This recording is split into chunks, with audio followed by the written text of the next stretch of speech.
Abaye avril kalo kile fila san ba fila ani mugan duuru amunu sɔgɔlen Mali kunnafoni na su ani kile an ka foli b'aw bɛɛ lajɛlen aw bisimila Mali kunnafoni kɔnɔna na bamanankan kunnafoni kɛnɛ kan.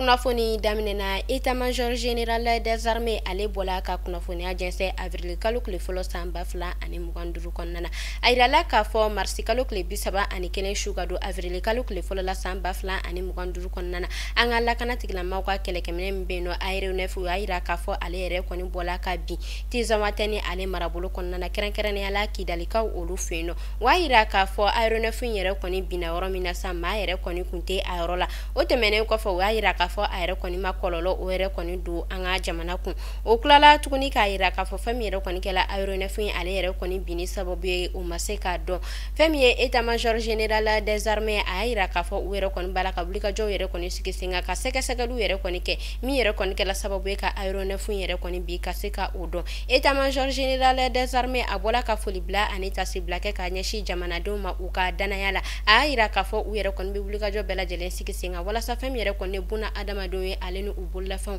olu bɛ se ka kisi cogoya min na an bɛ ala deli halisa ala ka jamana in basigi.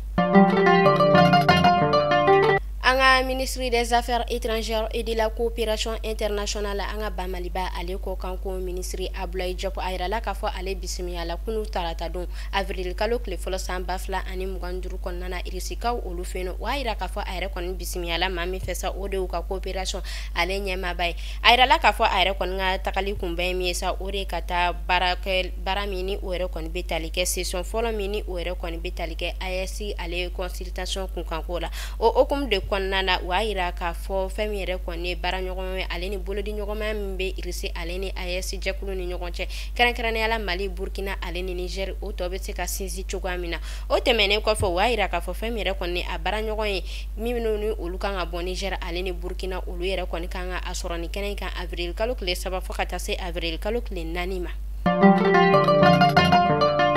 An ka ɲɛmaaw olu yɛrɛ kɔni bɔla ka sariya kura ta ka ɲɛsin bolimafɛn ma bolimafɛn minnu ni olu yɛrɛ kɔni bɛ doniba o yɛrɛ kɔni ta k'a dama tɛmɛ a yirala k'a fɔ dankari bɛna kɛ olu la an ka jamana kɔnɔna na o hukumu de la fɛn min ye an ka ɲɛmaaw ye sa u yɛrɛ kɔni bɔla ka u kunda an ka marabolo yɔrɔ caman kan walasa ka taa sɛgɛsɛgɛliw yɛrɛ kɔni kɛ baara ninnu yɛrɛ kɔni sariya batoli o daminɛna kunu tarata don avril kalo tile fɔlɔ san ba fila ani mugan duuru kɔnɔna na o y'a yira k'a fɔ bolimafɛn ni i yɛrɛ kɔni ye doni ta sa k'a janya ko o yɛrɛ kɔni se mɛtiri 2 ale ni buruburu 60 ɲɔgɔn kɔ ma ko dankari bɛ kɛ i ka bolimafɛn na ka a boli an ka jamana kɔnɔna na sariya ninnu yɛrɛ kɔni batoli kunkan ko la kunu tarata don a yirala k'a fɔ bolimafɛn caman olu yɛrɛ kɔni jɔla douane na ka sababuya kɛ u ka nin sariya in labatobaliya ye o hukumu de kɔnɔna na an bɛ taa kayikaw olu fɛ yen nɔ fɛn min yɛrɛ kɔni ka ye ale gouverneur ye ale bɔla ka i kunda u ka marabolo caman o kan kɛrɛnkɛrɛnnenya la u ka douane kan ka taa sɛgɛsɛgɛliw yɛrɛ kɔni kɛ k'a lajɛ n'a sɔrɔ ni baara ninnu ni u yɛrɛ kɔni bɛ ka kɛ u kɛcogow la o tɛmɛnen kɔfɛ a tilala tuguni ka a kunda fɛn min yɛrɛ kɔni u ka samɛ ale poste kan ka taa baara ninnu yɛrɛ kɔni kɛcogoya lajɛ sɔrɔ ni sariya ninnu ni u b'a la k'a labato u ye nin ŋaniya in yɛrɛ kɔni ta kun min kama sa walasa fɛn min yɛrɛ kɔni siraba ye ale bɛ se ka makara ka bolimafɛn ko olu yɛrɛ kɔni tɔpɔtɔ. Ministri min ni ale ka baara bɛnnen don kɛnɛyako kunkanko ma ale ni baara yɔrɔ minnu ni olu ka baara bɛnnen don kɛnɛyako kunkanko ma walasa ka kɛnɛya ka ale yɛrɛ kɔni tɔ sinsin kunu tarata don avril kalo tile fɔlɔ san ba fila ani mugan duuru kɔnɔna na olu bɔla ka ɲɔgɔn dalajɛ fɔlɔ o kɛ INPS kɔnɔna na ɲɔgɔn dalajɛ min ni o yɛrɛ kɔni bɛ boli kɛ carte nationale hospitalière ale kunkanko la o y'a yira k'a fɔ carte hospitalière min ni ale yɛrɛ kɔni bɛna boloda an ka jamana kɔnɔna na o yɛrɛ kɔni bɛna kɛ sababu ye ka to baara caman o yɛrɛ kɔni bɛna nɔgɔya o hukumu de kɔnɔna na colonel Asan Bajalo ni ale ye kɛnɛya ale kunkanko ministre ye ale bɔla ka kunnafoniya jɛnsɛn a y'a yira k'a fɔ carte hospitalière in ka a yɛrɛ kɔni bɛ tali kɛ foroba kɛnɛyasow la fo ka taa se kɛnyɛrɛye kɛnɛyaso ma ko nin yɛrɛ kɔni ŋaniya yɛrɛ kɔni talen don kun min kama sa o de fɛn min yɛrɛ kɔni kɛnɛyasow ye ko u don bɛrɛ la ka se ka u ka hakɛyaw ka olu dɔn o y'a yira k'a fɔ ale yɛrɛ kɔni révision bɛ se ka kɛ san kɔnɔ siɲɛ 1. An ka kunnafoni soba ORTM ale ni UNICEF a yirala k'a fɔ olu ka bolodi ɲɔgɔnmaw yɛrɛ kɔni lakurayala kunu tarata don avril kalo tile fɔlɔ san 2025 kɔnɔna na wa yira k'a fɔ u yɛrɛ kɔni bɛ nin bolodi ɲɔgɔnya yɛrɛ kɔni kɛ kun min kama sa fɛn min yɛrɛ kɔni denmisɛnninw ye olu bɛ se ka u ka hakɛ o sɔrɔ cogoya min na ani u ka lakana u bɛ se ka sigi sen kan o tɛmɛnen kɔfɛ wa yira k'a fɔ ko u yɛrɛ kɔni bɛna sensibilisation dɔw ko olu yɛrɛ kɔni boloda ani fɛn min yɛrɛ kɔni production ye minnu yɛrɛ kɔni bɛ se ka kɛ denmisɛnninw olu ka ko kunkanko la walasa bolodi ɲɔgɔnma min bɛ u ni UNICEF ni ɲɔgɔn cɛ o tɔ bɛ se ka sinsin cogoya min na.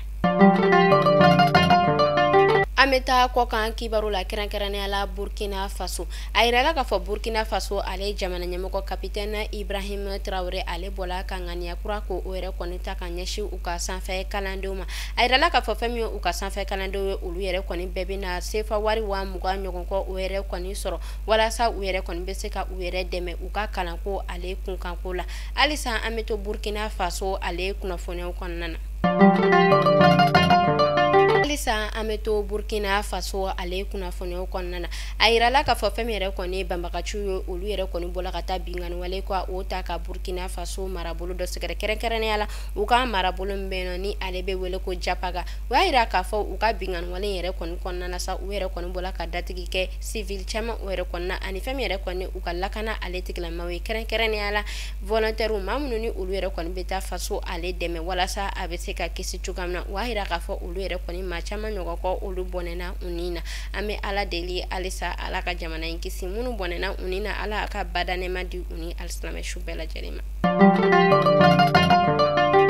An bɛ taa Algérie a yirala k'a fɔ fɛn min yɛrɛ kɔni Algérie ale lakana tigilamɔgɔw ye olu bɔla ka kunnafoniya jɛnsɛn wa yira k'a fɔ fɛn min yɛrɛ kɔni an ka kɛlɛkɛcɛw ka sanfɛ kɛlɛkɛminɛ u bɔla ka u lajigi Tizawatɛne ale marabolo kɔnɔna na frontière la sufɛyanfan ale yɛrɛ kɔni fɛ avril kalo tile fɔlɔ san 2025 kɔnɔna na wa yira k'a fɔ u yɛrɛ kɔni ni sanfɛ kɛlɛkɛminɛ yɛrɛ kɔni lajigi ka sababuya kɛ a yɛrɛ kɔni kun bɔla an ka ba Maliba kɔnɔna na ni a yɛrɛ kɔni minɛna Algérie jamana ale la.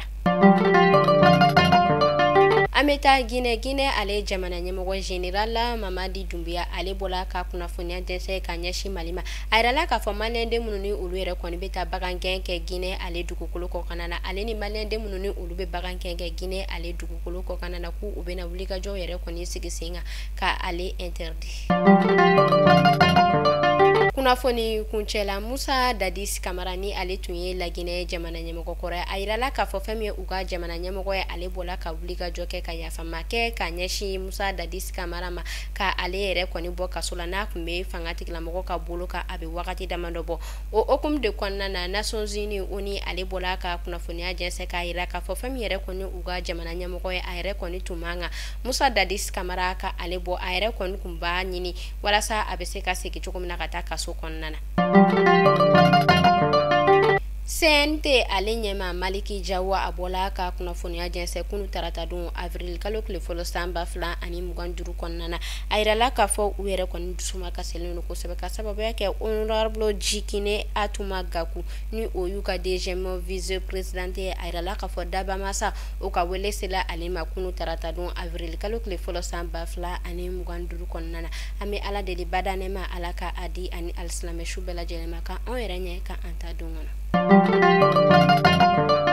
Ni de tun bɛ dansigi kɛ bi kunnafoni na an ka foli b'an lamɛnbaga jɛkulu bɛɛ lajɛlen Mali kɔnɔ fɔ Mali kɔ kan aw k'an bɛɛ sini ni ala man ka jɔ an jɔ na.